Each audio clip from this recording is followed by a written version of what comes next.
तय तो बहुत कुछ किया है, पिछली भारतीय जनता पार्टी की सरकार ने तय बहुत कुछ किया पर किया कुछ नहीं। आज क्वालिटी एजुकेशन के नाम पर हिमाचल प्रदेश पूरे जो देश के राज्य है उसमें 18वें स्थान पर पहुंचा है। ये आपकी गलतियां, ये आपकी गलतियां। और एक और मैं आपको कहना चाहता हूं, आपकी वजह से हुआ ये। आज ये जो हमने स्कूल बंद किए जिसमें टीचर ही नहीं था, इन्होंने तो और भी खोल दिए थे। तो क्वालिटी एजुकेशन की तरफ हमारी सरकार गंभीरता से विचार कर, हम शिक्षा के क्षेत्र में ड्रास्टिक चेंजिंग लाने के लिए आगे बढ़ रहे हैं और हम जहां भी अपने स्कूली बच्चों को अच्छी शिक्षा, ग्रेजुएशन लेवल पर अच्छी शिक्षा, यूनिवर्सिटी लेवल पर अच्छी शिक्षा, नए कोर्सेज, चाहे एआई है, चाहे मशीन लर्निंग है, चाहे डाटा साइंस है, उस दृष्टि से हमारी सरकार कार्य कर रही है। और 18 महीने में ये परिणाम है कि हम क्वालिटी एजुकेशन में जो 18वें स्थान पर है उसमें और स्ट्रेंथनिंग करने की हमें जरूरत है। और जहां भी अटल जी के नाम से जो भी स्कूल खुले हैं, हम देश के किसी भी प्रधानमंत्री के नाम से खुले हुए स्कूलों को ना तो बंद करने जा रहे हैं और ना ही किसी प्रकार से उसमें किसी पैसों की कमी रखने जा रहे हैं। 40 करोड़ में एक स्कूल बन गया। हमने जो नई पॉलिसी लाई है, Rajiv Gandhi day boarding school के नाम से हमने लाई है। बच्चे को पढ़ाएंगे, गवर्नमेंट स्कूल के बच्चों को हाई एंड एजुकेशन देंगे, high and technology based education से आगे बढ़ेंगे। अब किसी चीज को परिवर्तन करने में थोड़ा समय लगता है। आपके जो स्कूल है उनको भी चलाने के लिए हम व्यवस्था कर रहे हैं और इसमें कोई दो राय नहीं है। जैसे कि विनोद जी ने पूछा, जैसे जैसे काम खत्म होता है हम पैसे देते हैं। 19 करोड़ रुपए इनके धर्मपुर के मेरिट मड़ी कॉलेज में मड़ी स्कूल में खर्च हुआ था इनके समय। हमारी सरकार आई, हमने देखा 21 करोड़ रुपए की और पेमेंट वहां मड़ी स्कूल में हमारी सरकार ने की। विनोद जी के स्कूल में है, विनोद जी के स्कूल में जो काम रुका है, क्यों रुका है या चलना है, उसमें भी हम पैसे दे रहे हैं। तो जो और तीसरा स्कूल कुटलैड़ में है, कुटलैड़ में भी है। हम चाहेंगे कि जो आपके स्कूलों के पैसे वो हम देंगे, लेकिन जो हाल शिक्षा का आपकी सरकार करके गई है उसमें सुधारने में थोड़ा समय लगेगा। और मैं आपको इस विधानसभा के पटल से आश्वासन देना चाहता हूं, भविष्य की चुनौतियों को देखते हुए शिक्षा स्तर में व्यापक फेरबदल की जरूरत है और ये ड्रास्टिक चेंजिंग विपक्ष भी हमें साथ दे ताकि जो भविष्य की युवा पीढ़ी है, हमारे बच्चे हैं, वो भविष्य की चुनौतियों का सामना करने के लिए आत्मविश्वास से लबोलब भरे हों। इस प्रकार की शिक्षा नीति में हम बदलाव करने जा रहे हैं।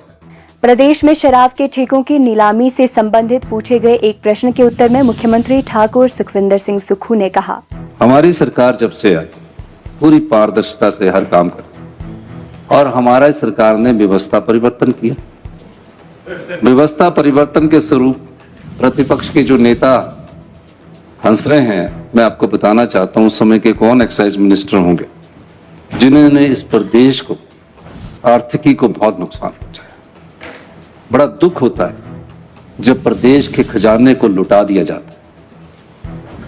मैं ये बात माननीय सदस्य, नीलामी और निविदा प्रक्रिया वर्ष में जो आपके समय होती थी, 5-4 बरस आपने 4 बरस ठेकों को रिन्यू किया।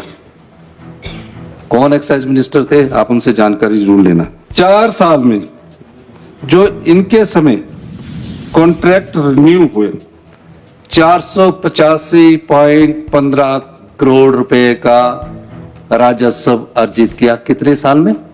4 साल। और एक मैं आपके पहले ना अपना घोटाला बोला, उसके बाद दूसरी बातों का भी जवाब में आ रहा हूं। और जब हमारी सरकार ने नीलामी की 1 वर्ष में तो 450 करोड़ रुपए की बढ़त हुई 1 साल में। आपके पिछले 5 साल में, 4 साल तो आपने रिन्यू किए, 1 साल आपने भी नीलामी की, सिर्फ 665 करोड़ 42 रुपए आए। 5 साल में 665 करोड़ पे 42 हुए। ये मैं रणधीर जी जो महाघोटाला हो, और हमारी 1 साल में ये 485.18 करोड़ रुपया। ठीक है, अब आपकी दूसरी बात है, जो शराब के ठेकों की नीलामी कई प्रकार से की जाती है। जैसे पहले साल इन्होंने की, उसके बाद 4 साल इन्होंने किया। जब हमारे पास पॉलिसी की बात आई, क्योंकि पिछले साल जब नीलामी हुई काफी ज्यादा रिजर्व प्राइस चला गया, और जब रिजर्व प्राइस चला गया तो हमने शराब की ठेकों की नीलामी की, और बिल्कुल पारदर्शी है। जब नीलामी होती है कोई उसमें कुछ नहीं कर सकता है। ये प्रक्रिया कोई ये नहीं कि 2 दिन के अंदर टेंडर बंद कर दी जाते हैं। ये प्रक्रिया 3 मार्च से शुरू होती है, ऑनलाइन शुरू होती है, रेट डिपिक्ट कर दिए जाते हैं, रेट डाल दिए जाते हैं, और 31 मार्च तक लगातार की जाती। रिजर्व प्राइस को भी पिछले साल की तुलना में देखकर रखा जाता कि किस ठेके में कितनी होनी है। ये मैं आपको ये कहना चाह रहा हूं। और दूसरी बात, हमने मैक्सिमम पार्टिसिपेशन करवाई, नेशनल लेवल के अखबारों में व्यापक पब्लिसिटी की गई, और इससे भी इस जो नीलामी हुई है, जब पूरे प्रदेश की नीलामी होती है तो कोई ठेकेदार सारी जगह नहीं होते, कुछ ठेकों में रिजर्व प्राइस से ज्यादा आती है। रिजर्व प्राइस को भी कैलकुलेट 7 या 8% की इन्फ्लेशन के साथ रिजर्व प्राइस रखा जाता है। पिछले साल का रिजर्व प्राइस नहीं है ये, वो कम भी हो सकता है और ज्यादा भी हो सकता है। और उसके बाद जो इस फाइनेंशियल ईयर में हमारी रेवेन्यू ग्रोथ हुई है वो अच्छी हो रही है। अभी के क्वार्टरली में नूरपुर में जो आप कह रहे थे 7 बार ऑक्शन किया गया, उन्ना में 7 बार ऑक्शन किया गया, क्योंकि पिछली बार उन्होंने उसमें ज्यादा रेट डाल दिया था, इसलिए वहां कॉन्ट्रैक्टर ही नहीं आ रहे थे। चंबा में 6 बार किया गया, कांगड़ा में 8 बार किया गया, शिमला में 9 बार किया गया। ये 9 बार करने के बाद तभी इस रिप्लाई में हमने आपको स्पष्टता से बताया है। तो इस प्रकार की नीलामी से अभी हमारे अगले साल भी हमें रेवेन्यू बढ़ने की बहुत अधिक संभावना है। पूरे हिमाचल प्रदेश के रेवेन्यू को यूनिट मानकर राजस्व अर्जित किया जाता है।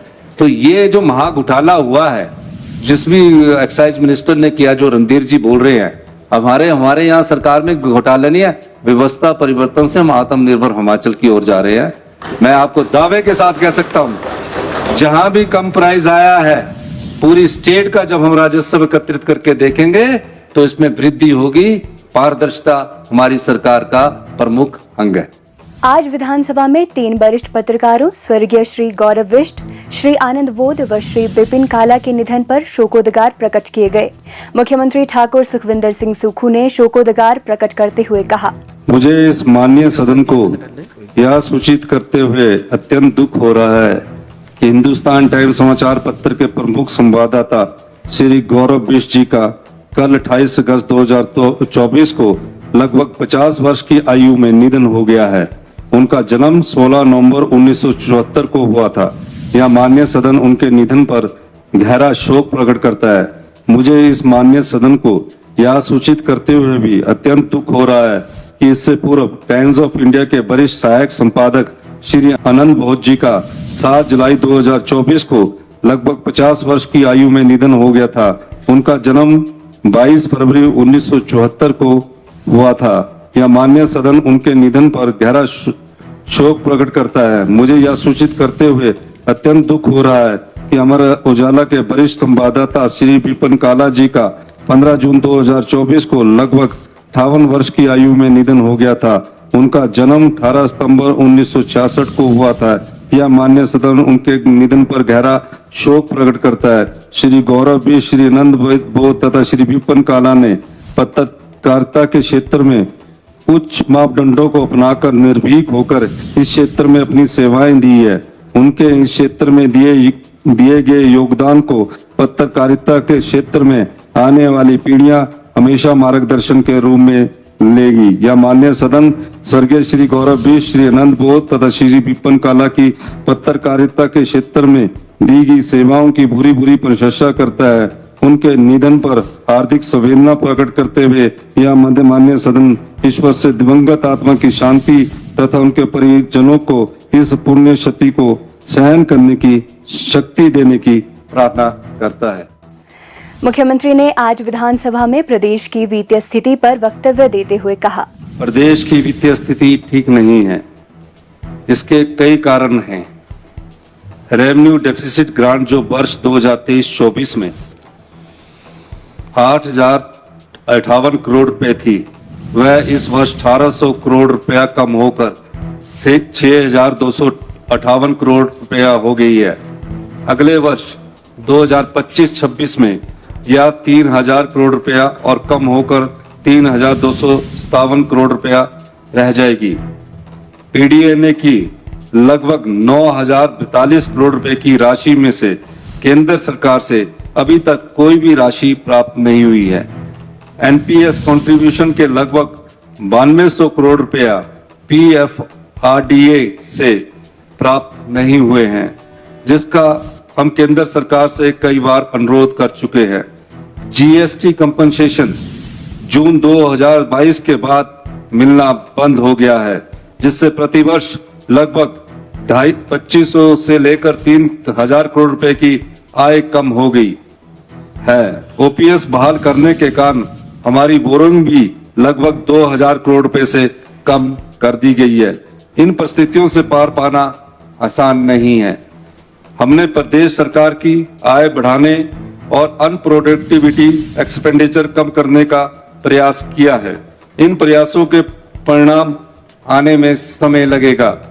मैं इस सम्मान्य सदन को अवगत करवाना चाहूंगा कि प्रदेश की भीषण वित्तीय परिस्थितियों के दृष्टिगत मैं अपने मंत्रिमंडल के सदस्यों एवं मुख्य संसदीय सचिवों सहित अपने वेतन और भत्ते दो माह तक विलंबित करता हूं। इसके अतिरिक्त मैं सभी माननीय सदस्यों से भी अपने वेतन एवं भत्ते स्वेच्छा से विलंबित करने का आग्रह। सरकारें आती है, सरकारें जाती है।